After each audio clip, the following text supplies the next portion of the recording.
power. These arms are actually copper arms, or copper-clad arms, so the power is actually flowing through that entire big steel piece of arm, and then there's graphite electrodes that are clamped into those arms that the current flows through into the steel.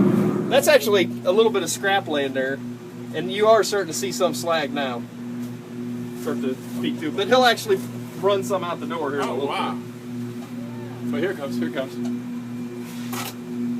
That's what he's doing now.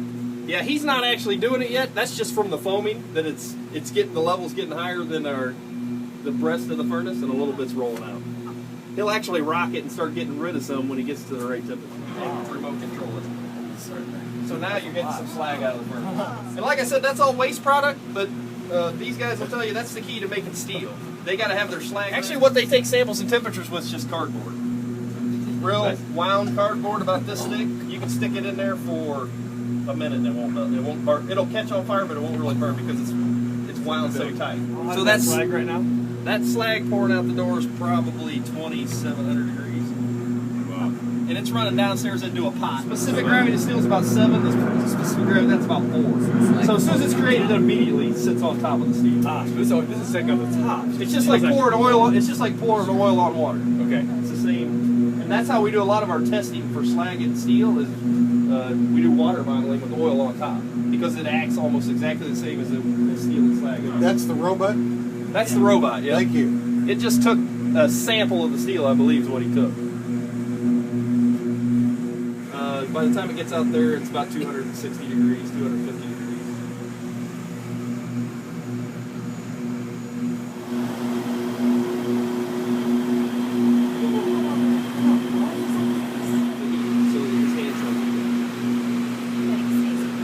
Talk a little bit about what's going on once we do that. It's just a good opportune time to see.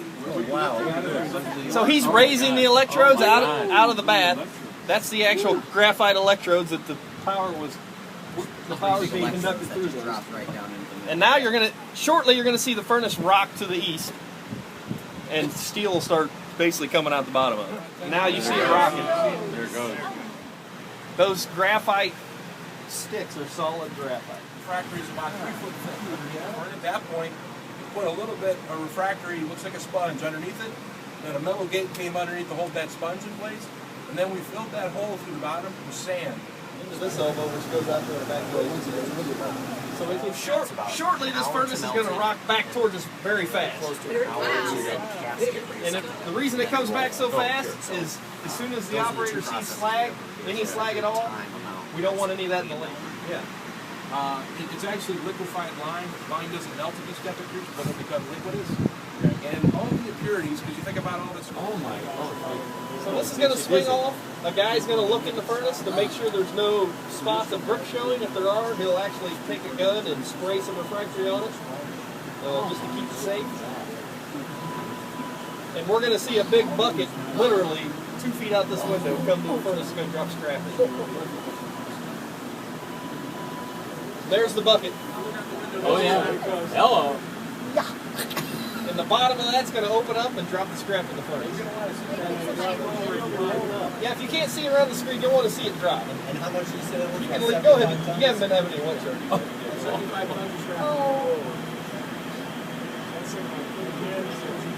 you? He's not doing it. There's a guy standing right over here, out of the way, just opening that bucket. Oh,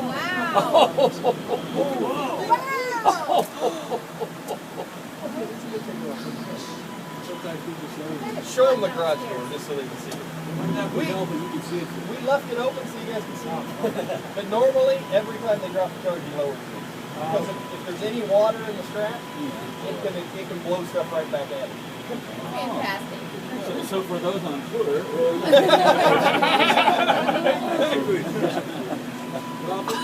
If it had been icy or rainy yesterday, we would have closed it. what did you just dump in there? You said that was the. That was all scrap, and also some fluxes to help make the slag. We put some lime in there, we put some MCO in there, and some carbon to help get the whole reaction going when we're melting this. How long does it take to melt? It takes us, we have 41 minutes of power on time. It takes us basically 55 minutes from start to finish. From the time we start melting until we start melting the next Just so you're Yeah, this is when it gets loud.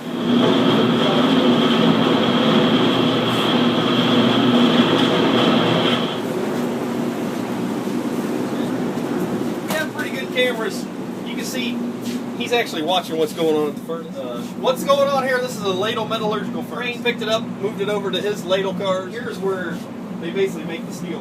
Basically, they got to be as hard as they can and as wear resistant as possible so they don't wear out or break. But this furnace is similar to the other furnace, just a lot smaller. He can actually heat the steel up. It's already liquid here. You see it's got 3 electrodes just like the other furnace. They're only 14 inches in diameter versus the 24 inches in diameter. That's argon bubbling and stirring the steel so that it gets exposed to the vacuum to remove the hydrogen. Gotcha. Same thing's going on here, but you can't see it. That's a water-cooled roof, but he's stirring also, but not that hard slag. We make a new slag here so he can process the heat. And then before it goes to the BTD, we get rid of it. Old steel makers and melters will tell you the key to making steel is making steel. So we've got a big rake over there. They take this ladle, tilt it about maybe 20 degrees, and they actually pull the slag off of that ladle into a pot before it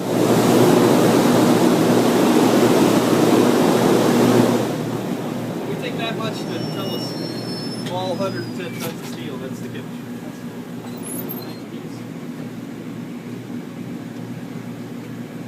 3 to 5 samples to see where he's at, how much alloy to add, how much farther he needs to desulfurize. It takes him 3 to 5 samples to get the steel where it needs to be. If there's failure, I don't completely understand all the gas flows for this. So basically you burn a piece of steel in there and it analyzes the gases to tell you how much oxygen I use. But they have to filter out some of the constituents.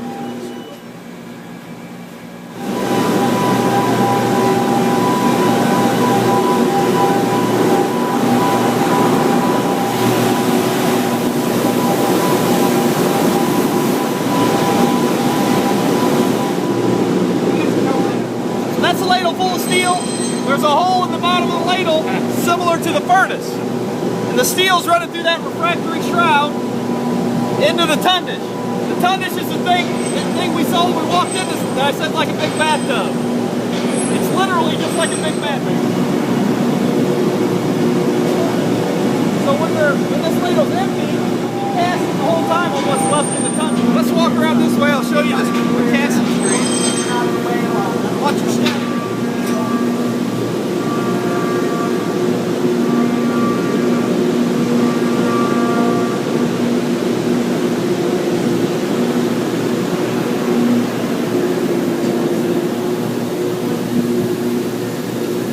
You guys can come up here.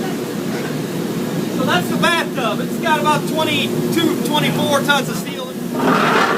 There's 3 holes in the bottom of it. Actually, inside the tundish, there's what we call stopper rods. And they plug those, each one of these shrouds are called SE submerged entry nozzles, into a copper mold. The copper is water cooled. There's 900 gallons a minute of water flowing through that copper mold.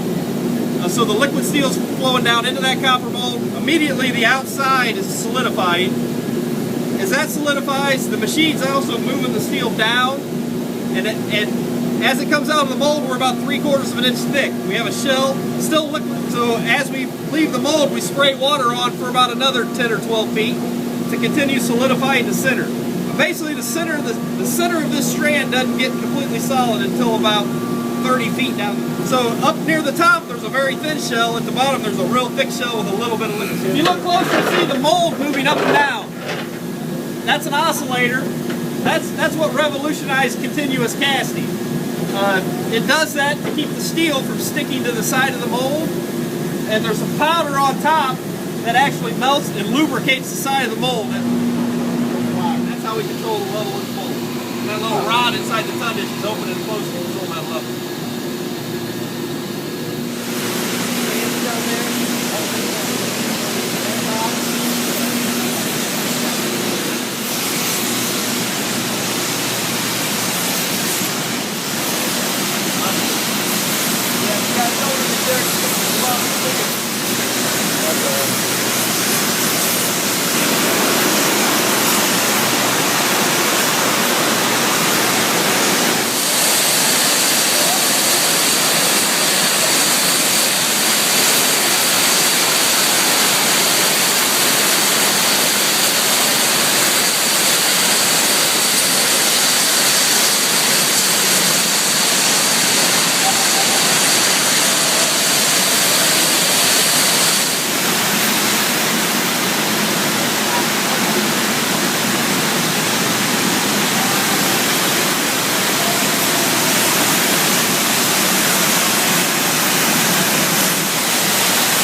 finish.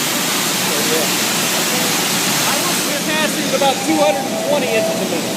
So their steel is flying down the cannon. This is the stage they call the bloom.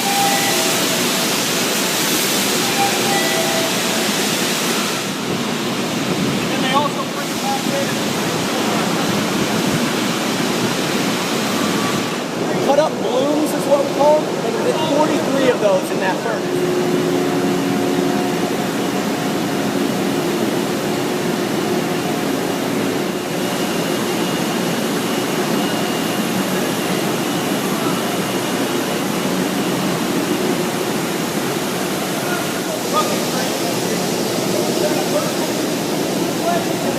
This part's interesting to see. Basically, the furnace has these extractor arms that they go in and they pick up one of those blooms at a time, pops out, goes through a descaler, which is 2,000 psi water that's drained on the top of it. Basically, you want to remove, whenever you have metal at a high temperature, it gets a thick scale coating on it, and you want to remove that or it'll cause surface imperfection. Cut up the thing.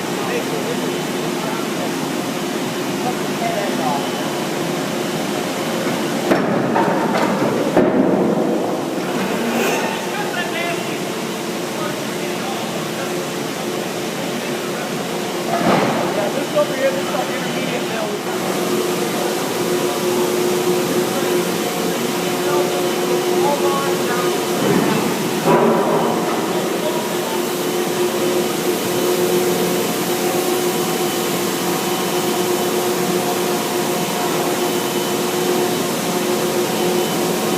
Fast is it moving at this? I'm not sure how fast this is, but I know when we get to even smaller than this, it can be running 30 or 40 miles an hour by the air. This, I'd say, is probably going about 10 miles an hour.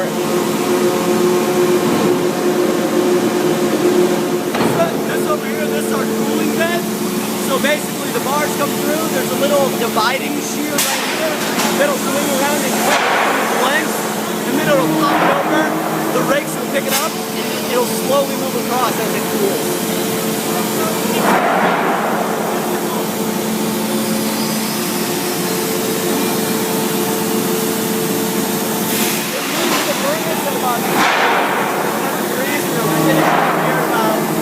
Depending on the size, anywhere from 14 to 1600 degrees. So it doesn't lose that much temperature. But we can't go longer than 115 feet. That's the length of this. Sometimes you'll see 4 of them at the normal length and then 1 of them at a smaller length. It just depends on what we start out.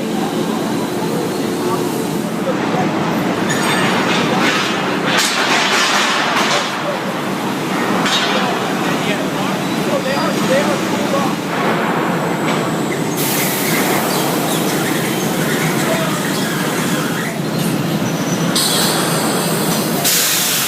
So basically that machine puts the bands on that you see over there. So it makes sure they're all flush and stacked. And that's all done automatically. The operator just watches for problems.